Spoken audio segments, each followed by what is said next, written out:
25 साल की गिरावट बताना चाहता हूँ। पहले कहीं बाहर जाना होता था तो बाप से पूछने की हिम्मत नहीं होती थी। माँ से कहता था माँ मुझे बाहर जाना, पिताजी से परमिशन दिलाते। माँ परमिशन दिलाती थी तो मैं बाहर जा पाता था। फिर मैं बाप की आज्ञा से बाहर जाने लगा। फिर मैं बाप को बता करके बाहर जाने लगा। फिर मैं बाप को बिगर बताए बाहर जाने लगा।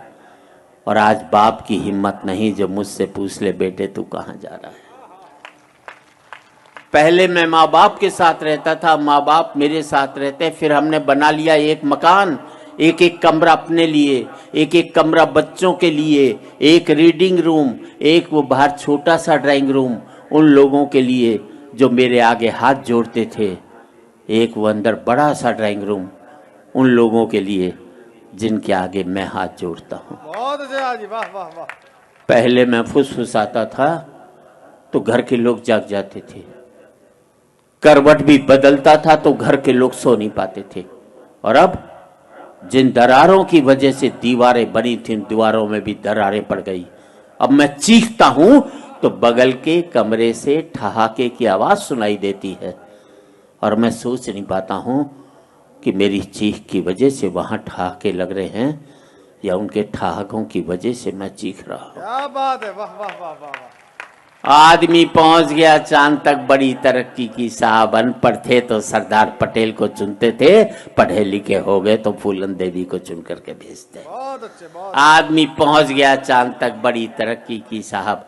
चांद को छूने में घमंड महसूस करते हैं और माँ बाप के पांव छूने में शर्म महसूस करते हैं। आदमी पहुंच गया चांद तक, पहुंचना चाहता है, मंगल तक खोजना चाहता है सूर्य के रहस्य, लेकिन नहीं पहुंचता भाई के दरवाजे तक। और आज इस समृद्धि की ऊंचाई पर बैठकर मैं सोचता हूं इसके लिए मैंने कितनी बड़ी खो दी है खाइयां। क्या बात है, वाह। अंतिम पंक्तियां हैं, बात अच्छी लगे तो एक एक व्यक्ति की तालियां चाहूंगा।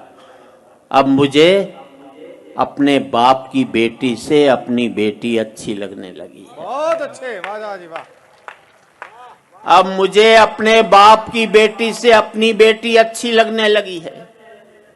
मुझे बाप के बेटे से अपना बेटा अच्छा लगने लगा है। पहले मैं माँ बाप के साथ रहता था, अब माँ बाप मेरे साथ रहते हैं। अब मेरा बेटा भी कमा रहा है, कल को मुझे उसके साथ रहना पड़ेगा। और हकीकत यही है दोस्तों, तमाचा मैंने मारा है तो तमाचा मुझे खाना भी पड़ेगा।